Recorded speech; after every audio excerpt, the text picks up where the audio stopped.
नमस्कार साथियों, मैं कार्तिका पब्लिकेशन का लेखक सिकवाल सर एक बार पुणे आपका न्यू कैरियर एकेडमी में भव्य अभिनंदन कर रहा हूं, स्वागत कर रहा हूं। बिल्कुल साथियों, आज हम जिस टॉपिक को लेकर चर्चा कर रहे हैं, बिल्कुल शिक्षक भर्ती परीक्षा की जो तैयारी करने वाला जो विद्यार्थी है, जो प्रतियोगी है, उसके लिए बहुत ही महत्वपूर्ण होगा आज का वीडियो। बिल्कुल आपको श्यामपट पर दिखाई दे रहा होगा, शिक्षक भर्ती में मनोविज्ञान का औचित्य। वैसे देखा जाए साथियों तो बिल्कुल मनोविज्ञान का तो हमारे संपूर्ण जीवन में ही क्या है, इसकी सार्थकता है, महत्ता है।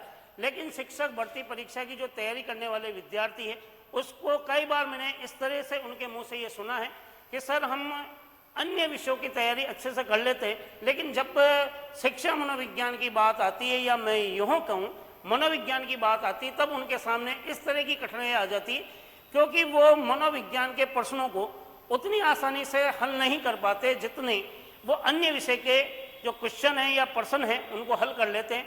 आखिर शिक्षा मनोविज्ञान को लेकर मैं जो बात कर रहा हूँ, क्यों शिक्षक भर्ती में इसको वेटेज दिया जाता है? आखिर शिक्षक भर्ती की प्रतियोगी परीक्षा की जो तैयारी करने वाला है, किसकी? शिक्षक भर्ती में। तो वो विद्यार्थी कई बार ये उनके मुँह से सुनता आया हूँ कि मनोविज्ञान उनके लिए बहुत ही कठिन है, जबकि देखा जाए तो मनोविज्ञान उतना कठिन नहीं जितना उनके दिमाग में जो बात घर कर गई है। आखिर शिक्षक भर्ती में मनोविज्ञान का औचित्य, बिल्कुल यदि देखा जाए तो इसमें दो ही तरह के क्वेश्चन पूछे जाते हैं, या चाहे वो रिट शिक्षक भर्ती की परीक्षा की तैयारी करने वाले जो विद्यार्थी, या मैं यूँ कहूँ द्वितीय श्रेणी शिक्षक भर्ती परीक्षा की तैयारी करने वाले विद्यार्थी, या प्रथम श्रेणी शिक्षक भर्ती परीक्षा की तैयारी करने वाले विद्यार्थी, तीनों के लिए जो बात इम्पोर्टेंट है वो मनोविज्ञान को लेकर कई बार इस तरह से कंफ्यूज हो जाते हैं, क्योंकि मनोविज्ञान वैसे देखा जाए विषय इतना सरल है, लेकिन फिर भी उनको कठिन लगता है। कारण क्या है? क्योंकि वो फैक्ट तथ्य के उत्तर तो दे देते हैं, लेकिन जब भी व्यवहारिक क्वेश्चन आते हैं या व्यवहार पर आधारित जब प्रश्न एग्जाम में पूछे जाते हैं, तब उनकी स्थिति किम करते हुए विमूढ़ हो जाती। तो यदि देखा जाए तो शिक्षा मनोविज्ञान या मनोविज्ञान पर जब भी एग्जाम हुए हैं, या पुराने पिछले प्रश्न पत्र शिक्षक भर्ती के देखोगे, तो वहाँ पर अधिकतर अगर अपन देखते हैं तो व्यवहारिक प्रश्नों की जो बौछार है, या फिर यूँ कहूँ व्यवहारिक प्रश्न जिस तरह के पूछे जाते हैं वो इतने सरल है, लेकिन विद्यार्थी उसको कठिनतम मानकर उसको गलत कर देता है।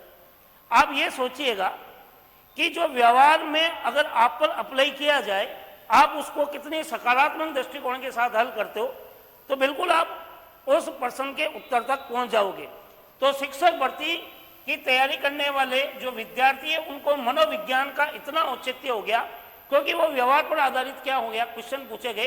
तो बिल्कुल आप सोचिएगा, यदि आप बच्चे होते और आप पर वो क्वेश्चन अप्लाई होता, तब आप क्या प्रतिक्रिया होगी? जो आपकी प्रतिक्रिया होगी, निश्चित आंसर तक आप वैसा ही पहुंच जाओगे। तो बिल्कुल ध्यान रखिएगा, इसमें दो ही तरह के क्वेश्चन पूछे जाते हैं। एक तो आता है फैक्ट क्वेश्चन जिसका आंसर सीधा सा, एक आता है व्यवहार पर आधारित क्वेश्चन जिसके अंदर आपको सकारात्मक दृष्टिकोण रखकर क्या करना है, उत्तर देना है। आपके व्यवहार पर आधारित क्वेश्चन होता है। तो बिल्कुल इन दो तथ्यों को अगर आप पहचान लोगे तो बिल्कुल ये विषय इतना सरल हो जाएगा, जितना आप इसको कठिन मान रहे हो उतना ही क्या हो जाएगा, सरल। तो बिल्कुल आज ये वीडियो पसंद आया होगा। अगले वीडियो में फिर मुलाकात करेंगे, तब तक आप अपना ख्याल रखिएगा। धन्यवाद। जय हिंद, जय भारत।